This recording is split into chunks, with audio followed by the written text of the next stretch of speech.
The morning air at Fort Benning, Georgia was thick with humidity. Sergeant James Calloway stood at the edge of the training field, arms crossed. Watching a figure in red emerge from the transport vehicle, it wasn't supposed to happen like this. 20-4 hours earlier, a bet had been made. Not just any bet. The kind that crosses oceans and challenges pride itself. A British Royal Guard versus the infamous U.S. Army combat fitness test. The internet had exploded when the challenge went viral. Millions watched the announcement video. Comments flooded in from both sides of the Atlantic, but nobody expected him to actually show up. The man who stepped onto American soil that morning was Lance Corporal Thomas Ashford, 31 years old. 7 years guarding Buckingham Palace, silent, disciplined, a symbol frozen in time for tourists with cameras. But beneath that iconic bearskin hat and red tunic was something the world rarely saw. A soldier. Calloway had seen the videos like everyone else.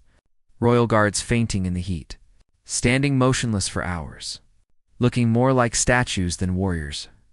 He'd laughed at first. His unit had laughed. The whole base had laughed. Let's see if he can do more than stand still. Someone had joked in the barracks. But when Ashford walked across that field, something shifted in the air. His posture was perfect. His eyes were calm. There was no arrogance, no fear. Just focus. Before we continue, if you're enjoying this story, hit that subscribe button and turn on notifications. You won't want to miss what happens next. Calloway extended his hand. Welcome to Fort Benning. Ashford's grip was firm. Thank you for having me, Sergeant. His accent was crisp, proper, almost theatrical. Some of the soldiers nearby smirked. One whispered something about tea time. But Calloway noticed something they didn't. They weren't soft. They were calloused, scarred. These were the hands of someone who had trained. Hard. You understand what you're signing up for? Calloway asked. I believe I do. The ACFT isn't a joke. 6 events. Strength deadlift, standing power throw, hand release push-ups, sprint drag, carry plank, 2-mile run. It breaks people. People who train for this their whole careers. Ashford nodded slowly. I'm aware you're sure you want to go through with this? There's no shame in backing out. You've already made the trip. That's enough for most people. For the first time, something flickered in Ashford's eyes. Not anger. Not pride. Something deeper. With respect, Sergeant, I didn't fly 4,000 miles to back out. The test was scheduled for dawn the next day. The Army had set up cameras everywhere. This wasn't just a challenge anymore. It was a spectacle. Media outlets had picked up the story. British versus American. Tradition versus modern warfare. The symbolism was too perfect to ignore. That night, Ashford was given a bunk in the visiting quarters. He didn't speak much to the other soldiers. He ate a simple meal, drank water, stretched in silence. Some of the younger troops tried to talk to him, ask him questions about the Queen, about the palace, about what it was like standing guard. He answered politely, briefly, then returned to his preparation. Calloway watched from a distance. He'd been in the Army for 16 years. He'd trained Special Forces candidates. He'd seen men who looked unbreakable crumble under pressure. He'd also seen the opposite. Quiet men. Unassuming men. Men who surprised everyone when the test began. He wondered which one Ashford would be. At 0500 hours, the alarm rang. The sky was still dark. Ashford rose immediately, as if he'd been awake the whole time. He dressed in the standard PT uniform provided by the base. Black shorts, gray shirt, running shoes. He looked smaller without the uniform. More human. But when he stepped onto the field and saw the equipment waiting for him, something changed in his expression. The deadlift bar, the medicine ball, sled, the weights. This was real now. Calloway approached with a clipboard. Around them, dozens of soldiers gathered to watch. Some were supportive. Others were skeptical. A few were hoping to see him fail. Ready? Calloway asked. Ashford stared at the bar loaded with weights. 340 pounds for the maximum score. He took a deep breath. Ready? The test was about to begin. And nobody, not even Ashford himself, knew if he could survive it.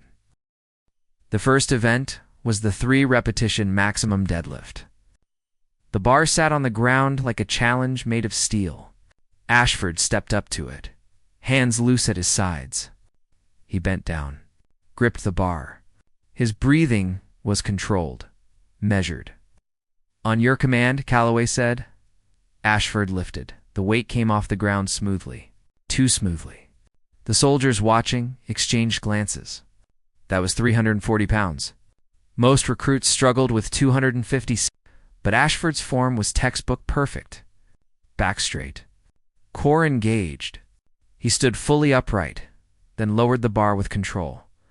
1, he reset, lifted again. The bar rose without hesitation. 2, a few soldiers started paying closer attention now. The smirks were fading. This wasn't what they expected. 3rd rep. Ashford pulled the weight up one more time, held it at the top, then set it down with barely a sound. 3 good reps, Calloway announced, making a mark on his clipboard. Ashford stepped back. His face showed nothing. No pride, no relief. He simply moved to the next station. The standing power throw was next. A 10-pound medicine ball had to be thrown backward over the head for maximum distance. Ashford picked up the ball, tested its weight. He positioned himself at the line. Then he exploded. The ball launched into the air like a missile. It sailed over the field, arcing high before crashing down in the dirt. 12 meters. An excellent throw. Better than excellent? The crowd was quieter now. Hand-release push-ups came third. Ashford dropped to the ground. The rule was simple. Chest touches the ground, hands lift completely off, then push back up. 60 repetitions in 2 minutes for maximum score. The timer started. Ashford moved like a machine. Down, hands up. Push, down, hands up. Push. His rhythm never broke. His breathing stayed even. Sweat began to form on his forehead, but his pace didn't slow. 30 seconds in, he was at 25 reps. 1 minute in, he was at 48. Calloway watched closely. This was where most people fell apart. The shoulders burned. The chest screamed. The mind begged to stop, but Ashford kept going. At 1 minute and 40 seconds, he hit 60 reps. He could have stopped. Instead, he kept pushing. 65. 70. 75. When the timer buzzed, he'd completed 81 push-dash-ups. He stood up slowly. His arms were shaking now, just slightly. But he rolled his shoulders back and moved to the next event without a word. The sprint drag carry was the killer. It always was. 50 meters of pure agony broken into 5 different movements. Sprint down. Drag a 90-pound sled back. Lateral shuffle down. Carry 2 40-pound kettlebells back. Sprint down one final time, all in under 2 minutes for a perfect score. Ashford stepped to the starting line. His chest was rising and falling faster now. This was the moment where conditioning mattered, where the body either held together or broke. Go, Calloway shouted. Ashford exploded forward. His sprint was fast, powerful. He reached the turnaround point, grabbed the sled straps, and started dragging. The sled fought him. It always did, but he leaned into it, legs driving, pulling the dead weight across the rough ground. He dropped the straps. Began the lateral shuffle. Side to side, fast feet. His form stayed low, athletic. Then the kettlebells. He grabbed both, 40 pounds in each hand, and started running back. This was where people's grips failed, where forearms gave out, where the weight became unbearable. Ashford's face twisted with effort. Real pain showed now. His jaw clenched. His eyes narrowed. But he didn't drop the bells. He didn't slow down. He crossed the line. Dropped the weights. Bent over, hands on his knees. 1 minute, 53 seconds, Calloway called out. Several soldiers clapped. Not mockingly, genuinely. Ashford straightened up. Sweat poured down his face now. His shirt was soaked through. He wiped his eyes and moved to the plank station. 2 minutes. Hold a perfect plank position for 2 minutes. It sounded simple. It never was. Ashford got into position. Forearms down. Body straight. The timer started. The first 30 seconds were easy. The next 30 were uncomfortable. After a minute, the shaking began.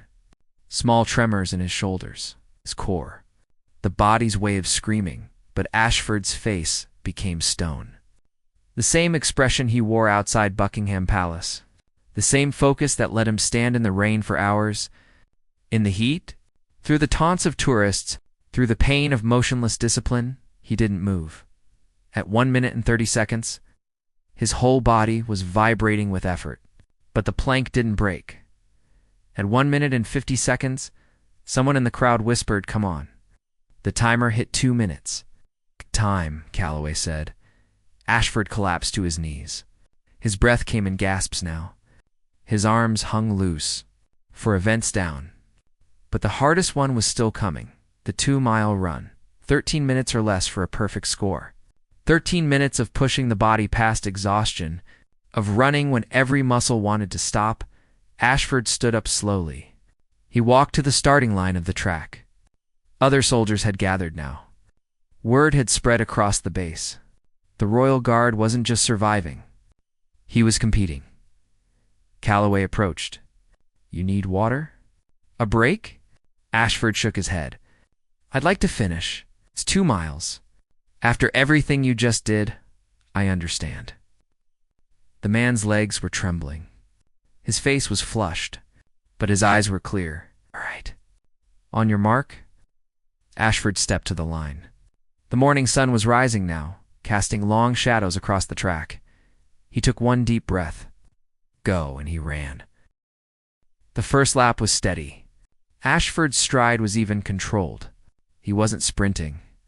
He was pacing, smart, professional. But Calloway knew what happened on mile 2. He'd seen it 1,000 times. The body had nothing left. The lungs burned. The legs turned to concrete. The mind started whispering lies about stopping. Ashford rounded the first curve. His form was still good. Arms pumping. Breathing rhythmic. Lap 2. Still moving well?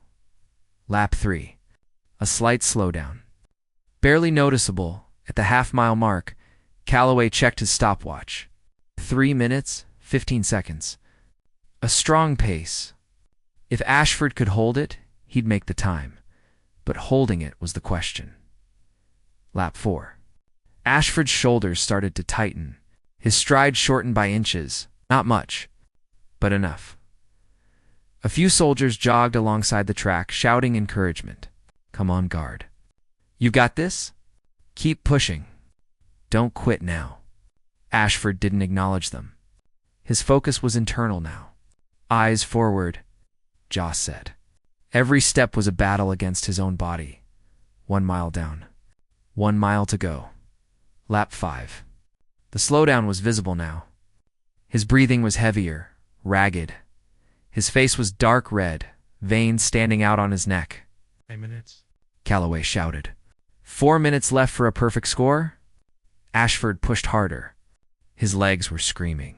The lactic acid was building, but he dug deeper. Lap 6. His form was breaking down. His arms weren't pumping as cleanly.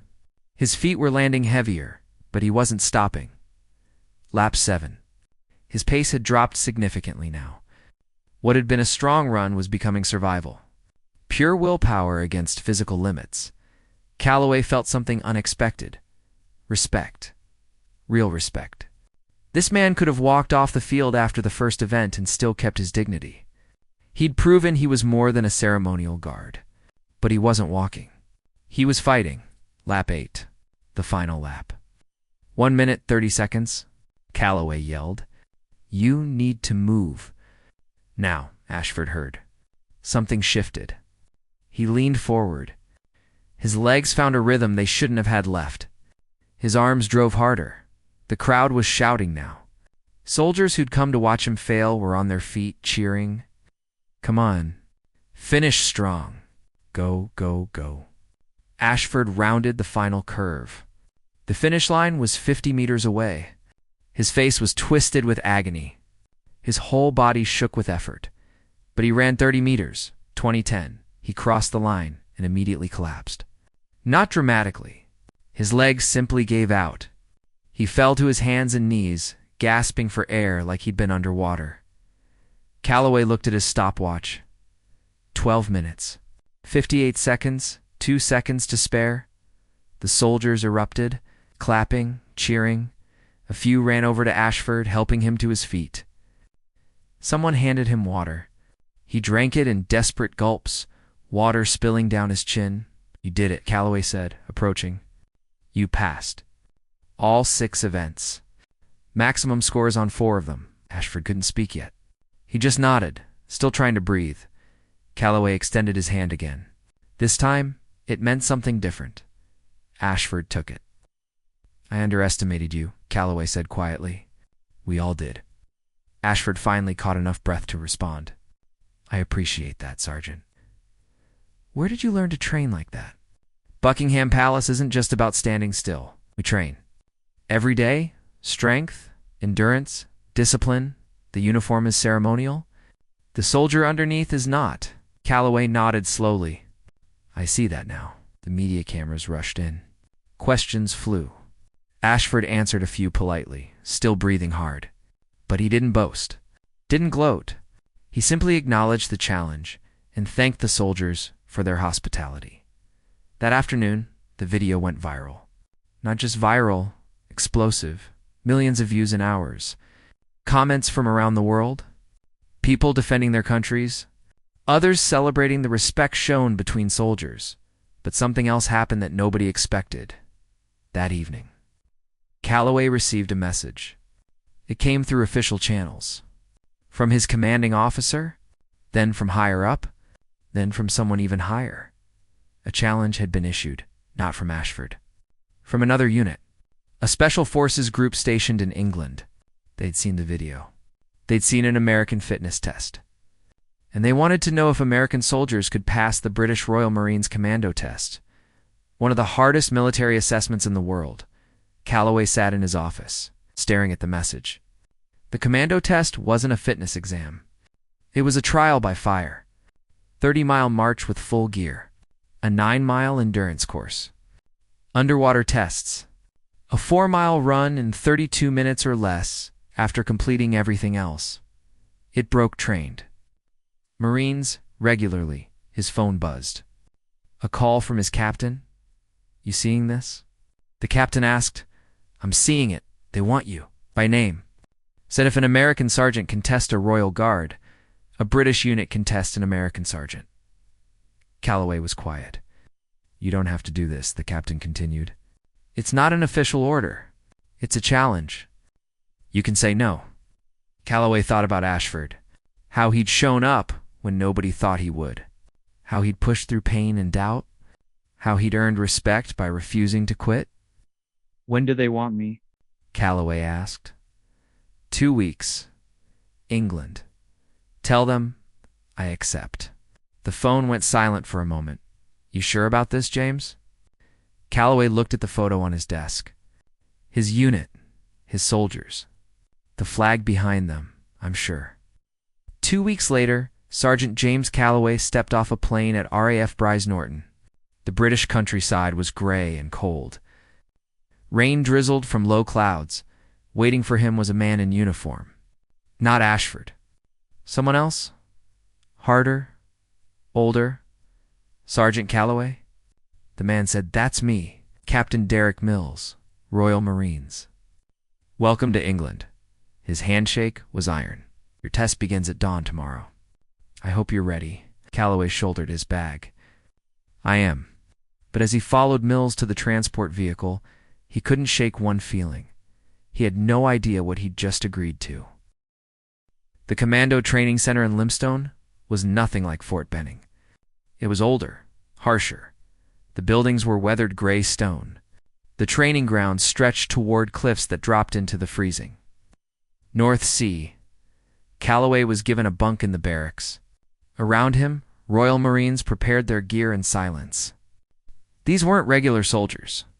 These were men who'd survived one of the longest and most brutal training programs in military history. 32 weeks of hell, and they all knew why Calloway was here. One of them, younger Marine with a shaved head, glanced over. "You're the American." "I am." "Saw the video. Your fitness test. Impressive." "Thanks." Nice. The Marine smiled. Not warmly. "This won't be like that." Calloway nodded. "I figured." That night, sleep came hard. The building was cold. Outside wind howled off the ocean. Calloway lay in the dark, thinking about what morning would bring. At 0400, the lights snapped on. No alarm, no warning, just sudden brightness and a voice. "Now, full kit." 5 minutes. Calloway rolled out of bed.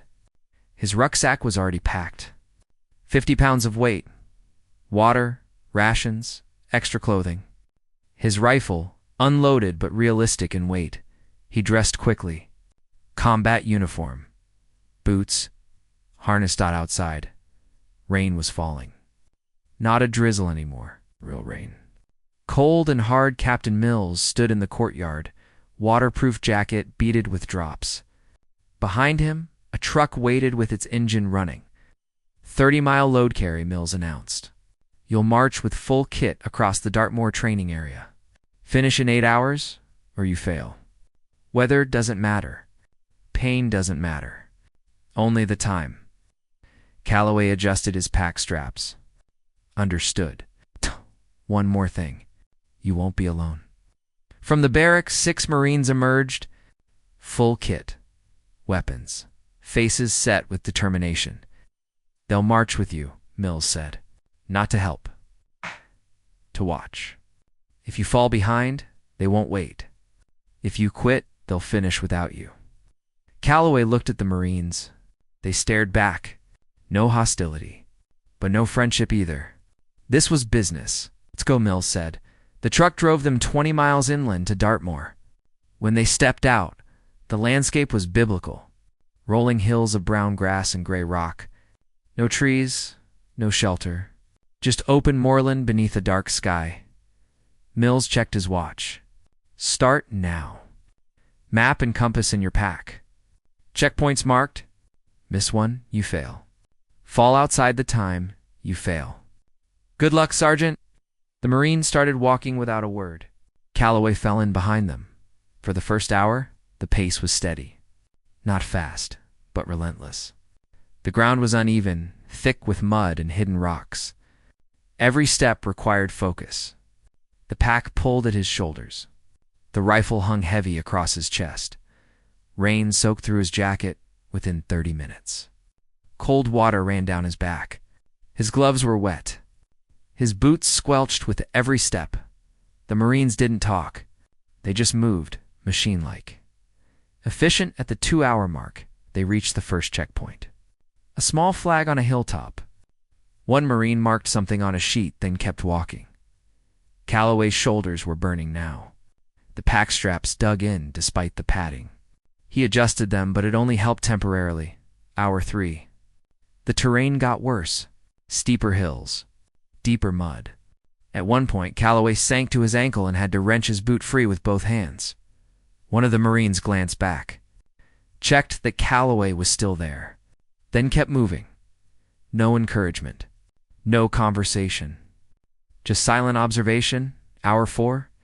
Calloway's legs were starting to feel it. Not pain yet. Just the deep ache of muscle under sustained load. His breathing was heavier. His pace had slowed slightly. The Marines hadn't slowed at all. He pushed harder. Caught up, but it cost him. Hour 5. The rain got worse. Wind picked up, driving the water sideways. Visibility dropped. The Marines navigated by compass, barely looking at the map. Calloway checked his own compass. They were on course. But his fingers were numb from the cold. He fumbled with the compass, nearly dropped it. "You good?" one Marine asked. First words in hours. "I'm good," Calloway replied. The Marine nodded and kept walking. Hour 6. This was where it got hard. The halfway point was behind them. But the body knew. It knew there was still so much left. The pack felt twice as heavy. Every step was conscious effort. Calloway's mind started to wander. He thought about quitting. Not seriously, but the thought appeared. A whisper. You could stop. No shame. You tried. He pushed the thought away. Hour 7. His feet were blistering. He could feel them inside his boots. Hot spots that would become open wounds if this went much longer. His shoulders were raw where the straps rubbed. The Marines were still moving at the same pace. Inhuman pace. But Calloway noticed something. One of them was limping slightly. Another's breathing was heavier. They were suffering too. They just didn't show it. That helped somehow. Knowing it wasn't easy for anyone, hour 7.5. The final checkpoint appeared. A small building at the edge of the training area. The finish was 3 miles away. Mills was waiting there with hot coffee. The Marine stopped briefly, drank, stretched. Calloway did the same. The coffee burned his throat. It was the best thing he'd ever tasted. Mills approached. How you feeling? Still moving, Calloway said. 45 minutes left. 3 miles, downhill, most of it. I'll make it, Mills studied him. I believe you will. The final 3 miles were agony. Downhill was somehow worse than uphill. Every step jarred his knees, his ankles. The pack bounced with each stride, pulling him backward. But the end was close now. That knowledge was fuel. The Marines picked up the pace. Not dramatically. Just enough to test him. Calloway stayed with them. 1 mile left. His vision was narrowing. Tunnel vision. All he saw was the back of the Marine in front of him. Half mile. His legs were shaking, but they kept moving. Quarter mile. The finish line appeared. A simple gate. A truck parked beside it. The Marines crossed first, then stopped, turned, watched. Calloway crossed the line and checked his watch. 7 hours. 53 minutes. 7 minutes to spare. He dropped his pack, sat down heavily on the wet ground. His hands were shaking. His legs were cramping. One of the Marines walked over, extended his hand. Well done, he said simply. Calloway shook it. Mills approached. 30 miles. Full kit? Done.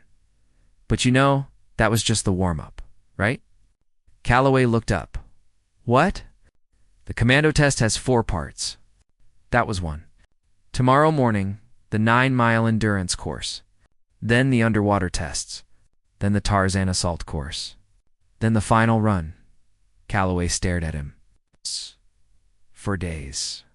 For tests. Welcome to Royal Marines training, Sergeant. That night, Calloway could barely move. His body had stiffened completely. Getting into bed required using his arms to lift his legs. But he didn't regret coming. Tomorrow would be worse. He knew that, but he'd finish.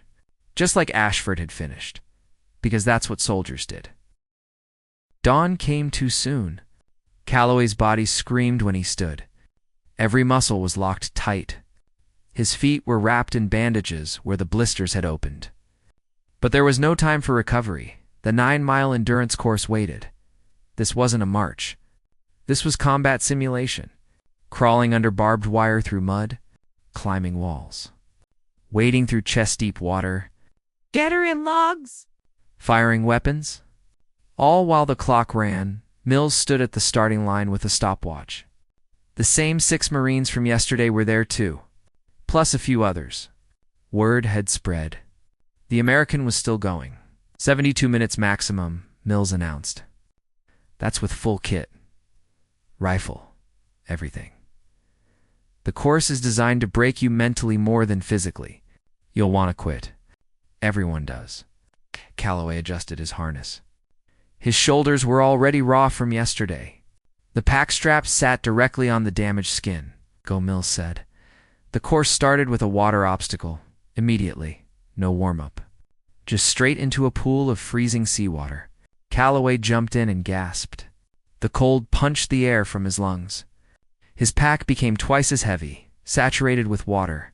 He climbed out on the far side, water pouring from his uniform. Started running. The next obstacle was a wall, 10 feet high. He hit it at speed, grabbed the top, and hauled himself over. His arms were still tired from yesterday. They barely held.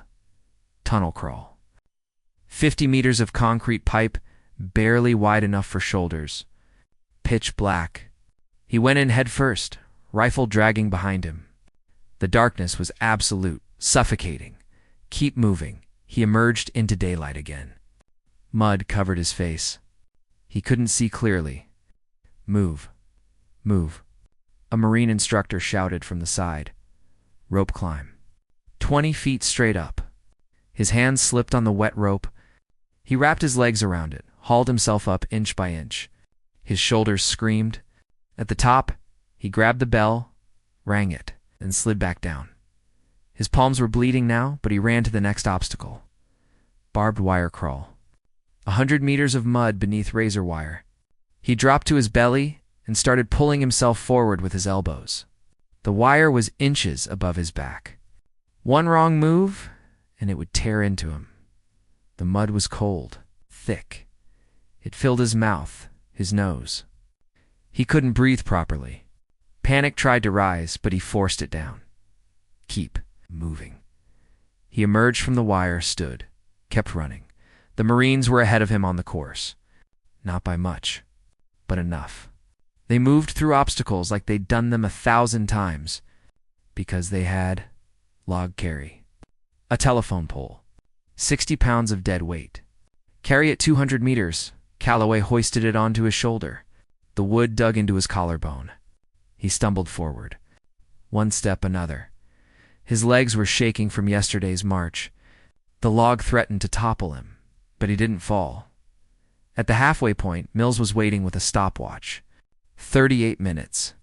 You need to move faster. Calloway dropped the log, grabbed his rifle, kept going. The second half was worse. Water obstacles again. This time, deeper. He waded through pools where his feet couldn't touch bottom. Had to swim with full kit. The weight tried to pull him under. His lungs burned. His arms barely functioned, but he reached the far side. Climbing wall. 30 feet. Rope netting.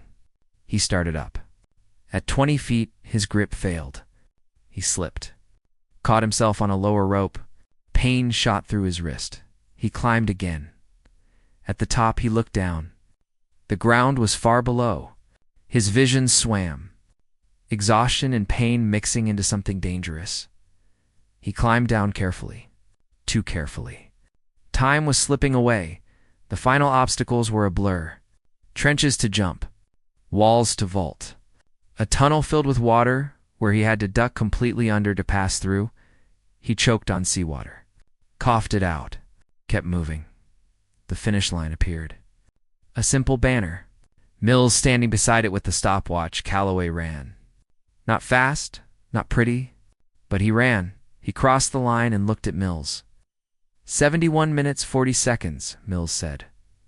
20 seconds to spare. Calloway collapsed. Not dramatically. He just sat down in the mud and put his head in his hands. Blood dripped from his palms. His uniform was torn in 3 places. One of his boots had lost its sole. A medic approached. Let me see those hands. Calloway held them out. The medic cleaned them, applied antiseptic that burned worse than the cuts, then wrapped them in gauze. You need to rest, the medic said. How long? Calloway asked. A week minimum. I have 2 more tests tomorrow. The medic looked at Mills. Mills shook his head slightly. Tomorrow, Mills confirmed. Underwater tests in the morning. Tarzan course in the afternoon. That night, Calloway couldn't eat. His stomach was twisted with exhaustion. He forced down some bread and water, then lay in his bunk, staring at the ceiling. One of the Marines sat on the bunk across from him. The same one who'd asked if he was okay yesterday. You're tougher than I thought, the Marine said. Thanks. But tomorrow is different. The underwater tests, they mess with your head. It's not about strength. It's about panic. About controlling fear. What happens? They take you into the pool. Full kit. Then they drown you. Sort of. They take your air. Make you think you're going to die. You have to stay calm. Prove you won't panic in combat. Calloway was quiet. I've seen big men fail that test, the Marine continued. Strong men. Fast men. But they panic underwater, and it's over. Any advice? The Marine thought for a moment. Remember, it's just a test. No one's actually going to let you drown. But your brain won't believe that. You have to force it to stay calm anyway. He stood to leave, then paused. You've earned respect here. Whatever happens tomorrow, you've earned it. Calloway nodded. Appreciate that. At 0600 the next morning, Calloway stood at the edge of the training pool. It was indoors. Heated but not warm. The water was clear enough to see the bottom, 10 feet deep. Mills was there with 2 other instructors. All of them were combat divers. Men who'd spent careers underwater. The test is simple, Mills explained. You'll swim to lengths of the pool underwater. Full breath hold. Then we'll test your ability to handle equipment failure underwater. Then we'll simulate combat conditions. Calloway looked at the water. It seemed calm, harmless. Stripped to shorts, Mills said. No gear for the first part. Calloway changed. His body was covered in bruises, purple and yellow marks from the pack straps. His bandaged hands looked worse in the light. In the water, Mills ordered. Calloway dove in. The cold hit him immediately. He surfaced, treading water. Take your breath, go. Calloway filled his lungs and dove. He kicked hard, pulling himself through the water with smooth strokes. The pool was 25 meters. He reached the far end, touched the wall, turned, and pushed off. Halfway back, his lungs started burning. He pushed harder. The surface was right there, so close. He touched the wall and surfaced, gasping. Good, Mills said. Now the real test.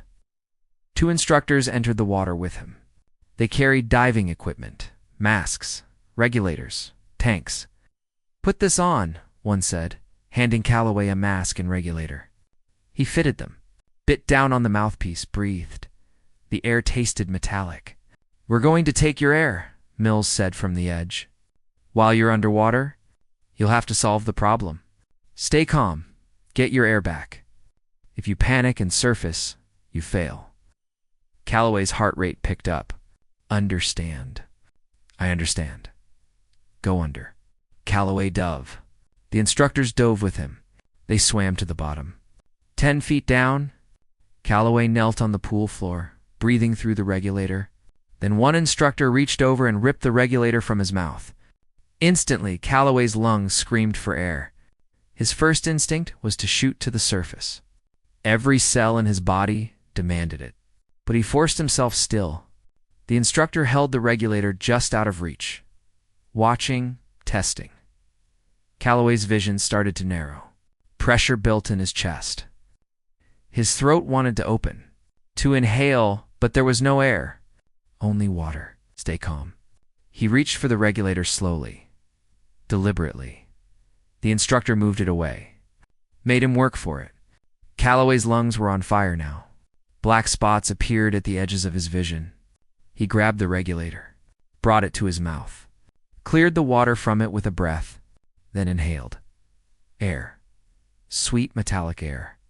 The instructors signaled for him to surface.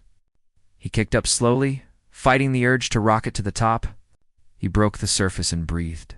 Deep, shaking breaths. Again, Mills said. For more times they took his air. Each time was worse. Each time, panic clawed a little closer. But each time, Calloway stayed down. Solved the problem. Controlled the fear. After the 5th time, Mills called him out.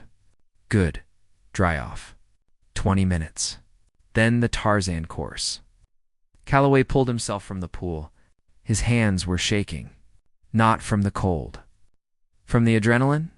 From the primal fear of drowning? But he'd done it. The Tarzan assault course was the final physical test. Named after the jungle swings and rope obstacles, it was designed to test grip strength, coordination, and mental toughness after complete exhaustion. Calloway stood at the start. His hands were still bandaged, still bleeding underneath. The course stretched ahead. Ropes, cargo nets, balance beams 30 feet in the air. You have to complete it, Mills said. No time limit, but you can't fall. One fall, you start over.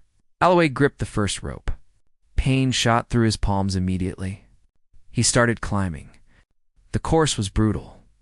Hand over hand on ropes, swinging between platforms, crawling across nets where one wrong move meant to fall. Halfway through, his grip failed. He caught himself at the last second, hanging by 3 fingers. His body swung in the air. Below, the Marines watched silently. Calloway pulled himself back up, kept going. His hands were leaving blood on the ropes now. But he didn't stop. The final obstacle was a rope swing. 20 feet across a gap. Miss the landing and fall. Calloway grabbed the rope, stepped off the platform. He swung through the air. For a moment, he was flying. Then gravity pulled him down. He reached for the landing platform. His fingers caught the edge. He pulled himself up and collapsed on the platform. Done, Mills called. Come down. Calloway climbed down slowly. At the bottom, his legs gave out. He sat in the dirt, breathing hard. Mills approached. 1 test left. Tomorrow, the 4-mile run. 32 minutes. After everything you've done, Calloway looked up at him. I'll be there. That night, the medic rebandaged his hands. The wounds were worse. Infected in places. You should withdraw, the medic said. This is dangerous. I can't. Why not? You've proven yourself. Calloway thought about Ashford, about how he'd pushed through pain that should have stopped him, about finishing what you start. Because I said I would, he replied simply. The medic shook his head, but finished the bandaging. Your funeral. Tomorrow would be the final test. For miles. After 4 days of hell. After 30 miles, 9 miles of obstacles, underwater torture, and the Tarzan course. Calloway lay in his bunk, staring at the ceiling. His whole body hurt, but his mind was clear. One more day, one more test, then it would be over. The morning of the final test was different. Word had spread beyond the base. A crowd gathered at the training grounds. Marines from other units. Officers, even some civilians who'd heard the story. The American sergeant who refused to quit. Calloway stood at the starting line. He barely slept. His body was a collection of injuries now. Blistered feet, raw shoulders, bandaged hands, bruised ribs, exhaustion so deep it felt like illness. But he was standing. Mills approached with a serious expression. Before we start, I need to tell you something. Calloway waited. You don't have to do this. You've completed 3 out of 4 tests. That's more than most people could do. There's no shame in stopping now. Appreciate that, sir. But I'm finishing. Mills studied him for a long moment, then nodded. All right. For miles. 32 minutes. The same 6 Marines who marched with you will run with you. They've done everything you've done this week. They're as tired as you are. Calloway looked at the Marines. They were lined up, ready. Their faces showed respect now. Not the cold observation from day one. Something had changed. One more thing, Mills said. Someone wants to watch. From the crowd, a figure stepped forward in a red uniform. Lance Corporal Thomas Ashford. Calloway's eyes widened. What are you doing here? I heard about your challenge, Ashford said, approaching. I flew in last night. Thought I should see how it ends. You didn't have to do that, I know. But you showed up for my test. Seemed right to return the favor. They shook hands. Ashford glanced at Calloway's bandages. You look terrible. Feel worse. Good luck, Sergeant. Mills raised his hand. Runners, ready. Calloway stepped to the line. The 6 Marines lined up beside him. This is it, Mills said. For miles. Everything you've got left? Go. They started running. The first mile was manageable. Calloway's body was so numb with pain that new pain barely registered. He fell into a rhythm. Left foot. Right foot. Breathe. Repeat. The Marines ran beside him. Not ahead. Not behind. With him, at the 1 mile mark, one of them spoke. 8 minutes flat. Good pace. Calloway nodded, saving his breath. Mile 2. His feet were screaming now. Every step felt like running on broken glass. The blisters had reopened. Blood soaked through his socks, but he kept running. 16 minutes, the Marine said at the 2 mile mark. Still on pace? Calloway's lungs were burning. For days of exhaustion were catching up. His legs felt disconnected from his body. Moving on autopilot. Mile 3. This was where it got bad. His pace slowed noticeably. His stride shortened. His arms barely pumped anymore. The Marines slowed with him, matching his pace. Supporting without helping? 25 minutes, one said. 7 minutes for the last mile. You can do this? Gloss's vision was narrowing again. Tunnel vision. All he could see was the path ahead. His body was shutting down, sending signals to stop, give up. But something deeper kept him moving. He thought about Ashford. Crossing the finish line at Fort Benning with 2 seconds to spare, he thought about the 30-mile march, the endurance course, the underwater tests, the Tarzan course, everything that had brought him to this moment. 3.5 miles. Half a mile left. 30 minutes, the Marine shouted. 2 minutes. Run. Calloway tried to push harder. His legs barely responded. But he leaned forward. Found something that wasn't quite a sprint, but was faster than before. The crowd was shouting now. The Marines around him were yelling encouragement. Ah, come on, Sergeant. You've got this. Finish strong. 1/4 mile? His legs were shaking. His whole body was trembling. He could barely see straight, but the finish line was there. So close. Ashford was standing beside Mills at the finish, both watching intently. 100 meters. 50. Calloway's legs were giving out. He stumbled, caught himself, kept running. 20 meters, 10. He crossed the line and collapsed immediately. Not to his knees this time. Completely. Face down in the dirt. Mills was there in seconds. Time. 31 minutes, 47 seconds. The crowd erupted. Marines were cheering, clapping. Some ran over to Calloway. He couldn't move, couldn't speak, could barely breathe. The medics rushed in, checked his pulse, his breathing. One of them said something about the hospital, but Calloway heard Ashford's voice. Close by, you did it, mate. You actually did it. Calloway managed to turn his head. Ashford was kneeling beside him. For tests, Ashford continued. For days. You passed them all. So did you, Calloway rasped. At Fort Benning. But that was one day. This was harder, Mills approached. He extended his hand to help Calloway sit up. Calloway took it with his bandaged hand and winced. Sergeant James Calloway, Mills said formally. You have completed the Royal Marines Commando tests. All 4. In regulation time. You have earned the respect of this unit and this corps. The Marines around them came to attention. A show of military respect. Calloway tried to stand. His legs wouldn't support him. 2 Marines helped him up, holding him steady. I need to say something, Calloway said quietly. The crowd quieted. I came here thinking I knew what tough was. I thought American training was the hardest. I was wrong. This week taught me that soldiers everywhere are the same. We push ourselves beyond what seems possible. We don't quit. And we respect those who do the same. He looked at Ashford. You started this. You showed up at Fort Benning when nobody thought you would. You earned respect. I hope I've done the same, Ashford smiled. You have? Without question, Mills stepped forward. There's a tradition here. When someone completes the commando tests who isn't part of the corps, we give them something. He held out a green beret, the Royal Marines' most sacred symbol. This is honorary. You're not a Marine, but you've proven you have the spirit of one. Wear it with pride. Calloway took the beret with shaking hands. He couldn't speak. His throat was too tight. That evening, there was a gathering in the mess hall. Informal. No officers making speeches. Just soldiers sharing food and stories.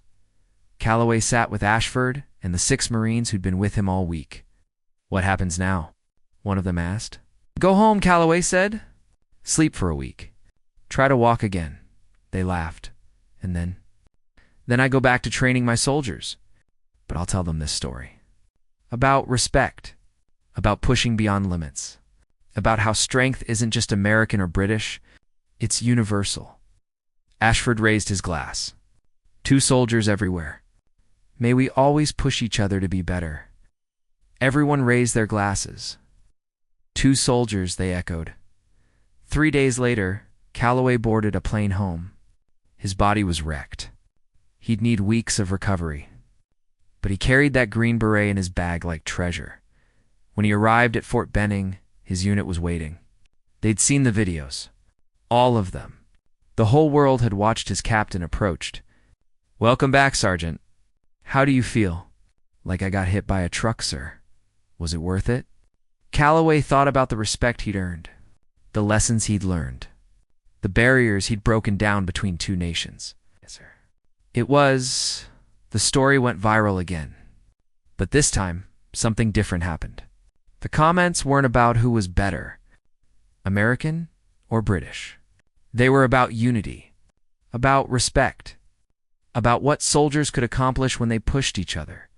Training programs on both sides of the Atlantic started exchanging ideas. British methods were studied in American schools. American innovations were adopted by British units. 2 soldiers. 2 challenges. 1 message. Strength isn't about being better than others. It's about being better than you were yesterday. 6 months later, Calloway received a message. From Ashford. "Fancy another challenge? The French Foreign Legion is asking questions." Calloway smiled. His body had healed. The scars remained, but the pain was gone. He typed his response. "When do we leave?" Because that's what soldiers do. They push. They challenge. They grow, and they never, ever quit. The end.